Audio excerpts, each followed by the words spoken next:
Welcome to episode 6 of Project Minty.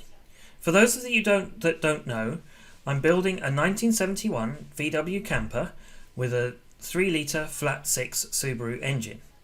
In this episode, we take a look at the custom CAN bus modules that I have designed and built.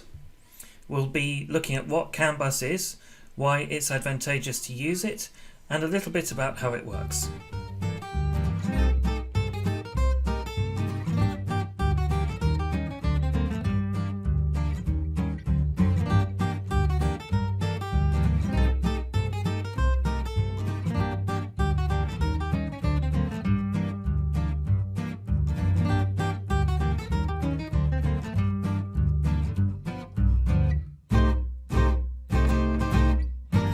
CAN bus stands for Controller Area Network. So here I've brought up the CAN bus page on Wikipedia, and it's designed as a very robust networking standard and protocol for vehicles. It allows microcontrollers and devices to talk to each other across this bus without using a computer. It's a message-based protocol designed originally for multiplex electrical wiring with automobiles to save on copper. So that means that in older cars, each individual switch, accessory, light, controller, etc. all had individual switches and wires. But that meant that as cars got more complicated and the number of accessories and lights and other systems to control increased, so did the wiring loom. So CAN bus is an effort to reduce that wiring and improve on simplicity, and also allow intelligent diagnostics. So let's take a look at what CAN bus is. If we scroll down this page, here we can see a typical CAN bus network. So CAN bus has two wires, CAN high and CAN low. These two wires run around the periphery of the vehicle and connect to all the nodes on the network. Here we can see a couple of examples of those nodes. At each end of the CAN bus network is a resistor, a terminating resistor. Now these wires are also twisted. They're a twisted pair, and the fact that they're twisted helps reduce electromagnetic interference and also makes the CAN bus network itself more robust and impervious to electrical noise. The car's electrical system is necessarily a noisy environment. This is because we've got lots of high-speed devices switching on and off all the time. We've got spark plugs, we've got the alternator, we've got the injectors, and all these high-frequency and high-energy pulses are contained within the vehicle, and that can mean that unless the network is properly designed and robust to interference, then the data running along it could be corrupted. This diagram shows how the bus is electrically signalled. We have two wires, CAN low and CAN high. Now, in the case of transmitting a 0 on the bus, we drive CAN high towards 5 volts and CAN low towards 0 volts. This is what's called differential signalling. So when CAN high is driven high, CAN low is driven low. And that higher voltage differential and differential signalling means that the CAN bus is even further immune to electrical noise. We can see that nominally the bus is at around 2.5 volts. So if we go down here, we can see these are the binary bits, so the individual ones and zeros of the transmission signal. So when CAN high and CAN low are driven apart, we have a 0, and when they're brought together, we have a 1 on the bus. And it's this sequence of ones and zeros that allows messages to be transmitted along the bus. Now, the CAN bus is quite clever. In fact, that any node can transmit at any time, except that they wait for the CAN bus to be quiet before they transmit. And higher priority nodes on the network will take precedence over lower priority nodes. Now, it's also interesting to note that a CAN bus message comprises an arbitration ID, which is just simply an identifier, so it says what this packet is or packet information is. And any other node can choose to do what they like with that data. So it's basically like broadcasting to the bus, and then a node can interpret that broadcast message and do something with it.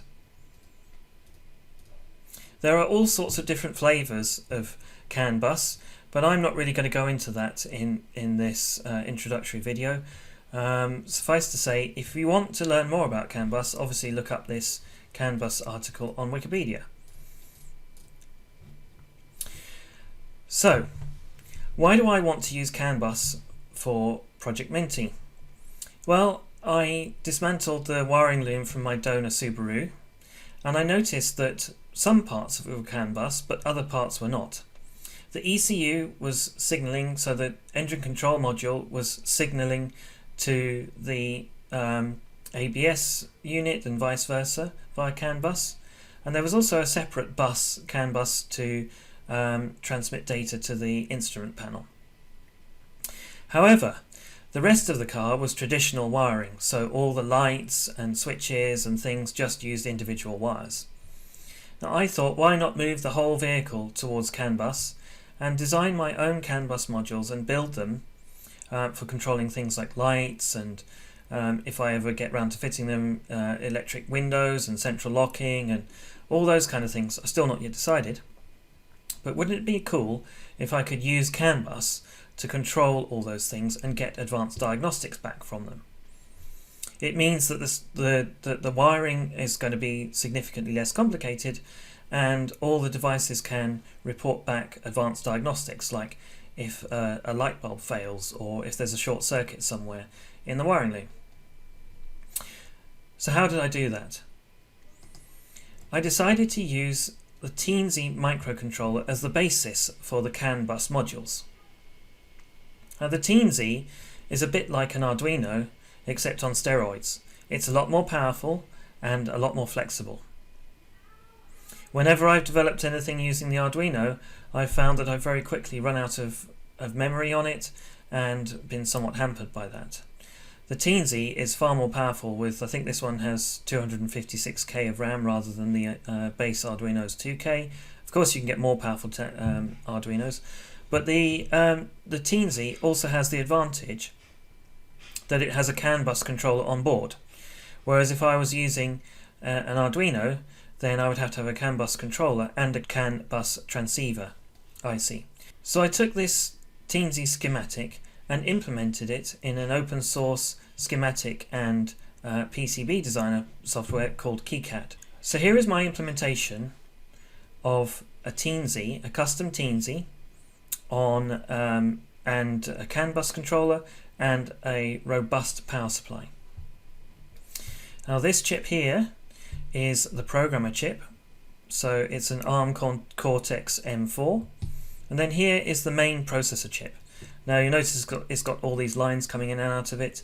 You know, some of them are around power, and here's the crystal. No, that's the crystal for the real-time clock, so it will maintain its time when everything is shut down. And here is the main oscillator crystal, running at 16 megahertz. And then these are all the analog and digital inputs and outputs. This is the CAN bus transceiver chip. It's an industry standard transceiver chip and is used a lot in various CAN bus implementations. So once I re-implemented the Teensy, it was then time to look at the power supply. Power supplies are absolutely critical in any automotive application. As I said before, the automotive environment is very noisy electrically. There's lots of high-speed switching going on, and there can also be high-voltage transients. It's also not beyond the scope of the imagination to imagine somebody connecting the battery up backwards by accident, or high-voltage jump starts, like jump starting from a truck battery, which is 24 volts. And all these things can have a catastrophic effect on vehicle electronics. I remember jump starting a Renault Megane once, and that was just using a booster pack, and I blew the immobilizer. It just fried it, so that car never started again, and I lost some money as I sold it when it wasn't running. So I've also designed and built a robust switching power supply for the Teensy. So if we go into that, here we can see that. Now it's quite complicated. It's a switched mode power supply, and that's far more efficient than a traditional linear regulator. It works by switching output transistors at high frequencies and varying the amount of time that the transistors are on versus the time that they're off. And that's how the output voltage is regulated. Now this device from Infineon is actually rather clever. It can take up to 47 volts input, and it produces a stable output at 5 volts, 3.3 volts, and a 2.6 volt standby. So even when everything else is off, the 2.6 volts is given to keep the microcontroller alive, just to keep its real-time clock ticking. Just bring it up. So I copied the design from the datasheet on the example from Infineon. So this is the example schematic for the Infineon power supply, and I re-implemented that on my own board. I'm excited to say that it worked pretty much first time. I had to do a bit of messing around with it because I put all these jumpers for doing optional things in it, and one of the critical jumpers wasn't connected, but as soon as I bridged that, it worked. I also forgot on my initial design to connect the ignition on input, so I had to bridge that with a wire as well. But once I did that, it worked. And once I designed and built the Teensy, that also worked first time. So, well, apart from I had, if we look here, it's perhaps interesting to see. This is a voltage regulator just for use when I'm programming it via USB, and I did a last-minute substitution of this part for another part and thought it was pin compatible, but unfortunately it wasn't, so I had to just rejig that on the board. But as soon as I did that, it worked fine. Now let's look at what that PCB looks like in a PCB designer.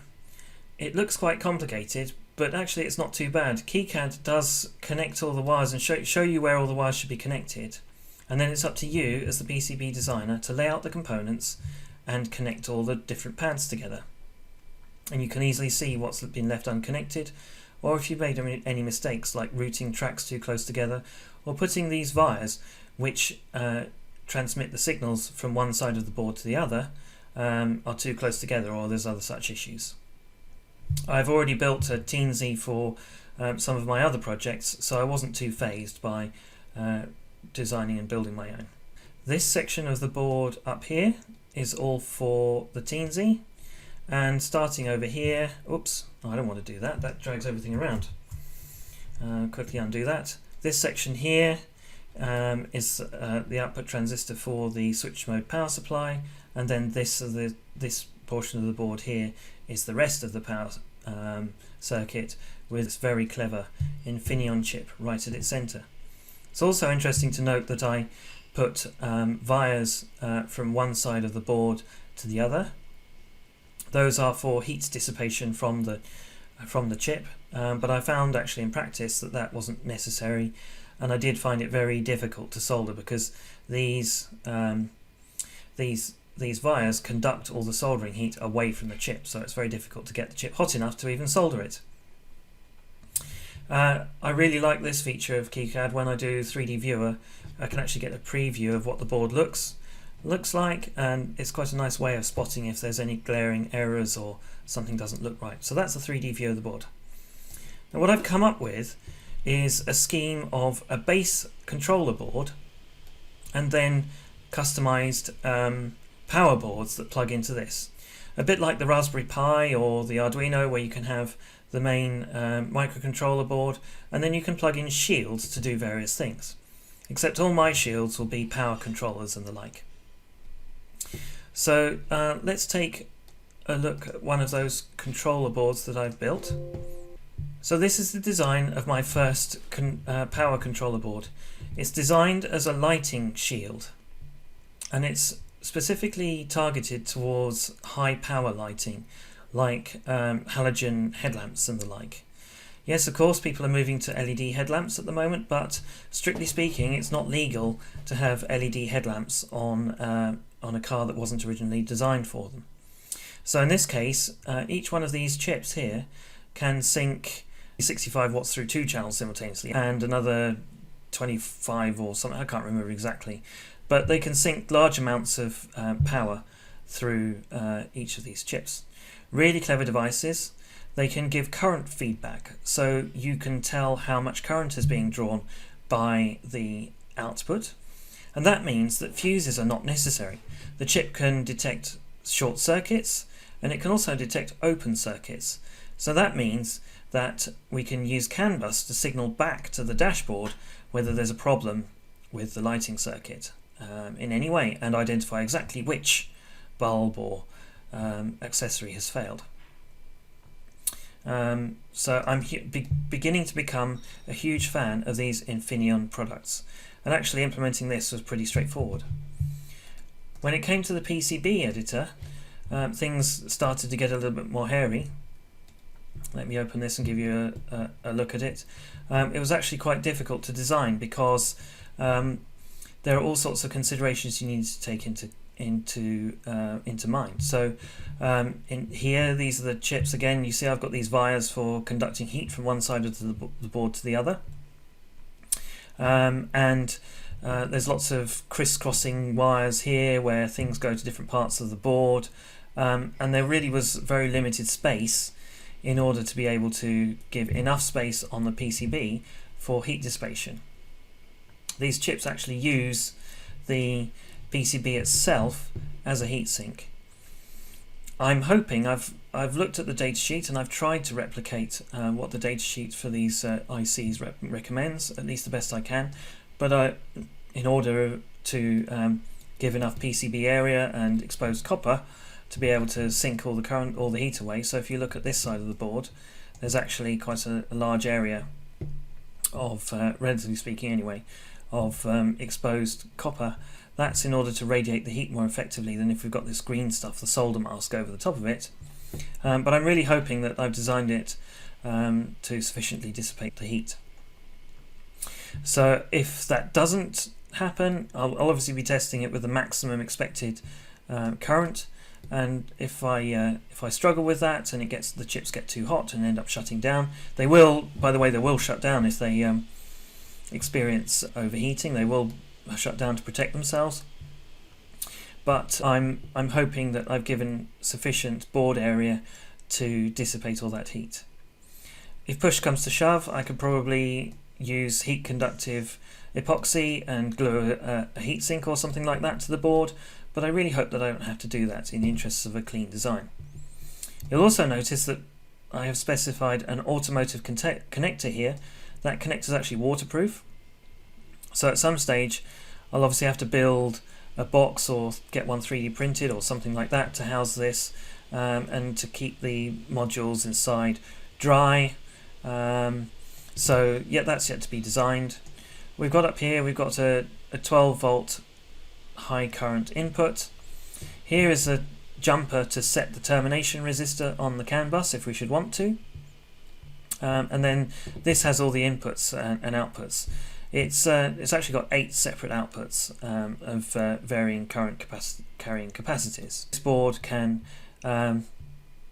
detect all the any issues with the circuits it's driving and report those diagnostics back to the microcontroller. It can do things like intelligently retry, so it can make several attempts to start a bulb or something like that, and only if it fails then will it report an error. So it's actually quite a clever trick. These are actually quite clever chips. So when I designed these PCBs, I sent the designs off to JLC PCB. You'll have seen me mention them in a previous video perhaps, but they are based in China and they will make these boards for me and assemble all the resistors, capacitors, diodes and all those kind of things on board. So these are all resistors, and there's a transistor there, and there's capacitors and things like that, capacitor and diodes and whatnots. So they'll install all that stuff, but then I have to install the Infineon and ARM microcontrollers, etc. on board, because they don't supply those. I've actually got a separate video that's waiting in the wings of me doing some soldering on there. You can see that I'm still learning. I'm not the best yet, but I'm a bit rusty, but I'm getting there. So look out for that video if you're interested. So what does this device actually look like? Let me switch cameras and I'll show you. Here is the finished microcontroller board. I pointed out many of the features to you previously when we looked at the PCB, so there's no need to go through what absolutely everything is, but you can see it's working. I was so excited. There's always a moment of eager anticipation when the package comes in the post with the PCBs on it. Actually, out of interest, here is one before all the additional chips were soldered on board, so that's what they came back from JLC PCB looking like. And so I soldered on the microcontrollers and the power controller IC there. Now, I did make one or two blunders on this, and that's always the way when prototyping electronic projects. The first one here was the voltage regulator for the USB. I mentioned that when we looked at the schematic. So I managed to reorient that and just swap the pins round and turn it round a bit so that it then worked. So I can program it via USB and not have a 12-volt power supply connected, so that's very handy for programming and experimenting with it. But I've also connected a 12-volt power supply here just for test purposes, and this wire here is for when I rather unfortunately forgot to connect up the 12-volt ignition input. So I just bridged it with a wire for now, but in the final versions that won't be necessary, because obviously I'll put the requisite connection on board. All the connections end up in this connector here, and then we plug the shields in on top, and the shield is approximately this kind of size here, so it's actually quite compact. Also conspicuous by its absence is the CAN bus transceiver. That IC hasn't yet come from my supplier. I don't know, it should have been in the parcel with some other stuff that I'd ordered, but it was missing.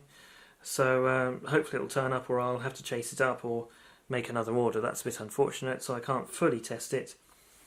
But I'm not imagining any issues with that, because the CAN transceiver is really a very simple device to wire up. I've also put some additional protection on the shield board, so that if there are high voltage spikes on the CAN bus line, it won't destroy the CAN transceiver chip. But they're quite robust on their own. So there we go. It definitely works. This is just a test program to flash the LED, which shows that I'm successfully able to program the microcontroller over USB, and I'm doing that using the Arduino IDE, the Arduino development environment. So, hope that's interesting. Make sure you tune in next time to see what I get up to next. Thanks for watching.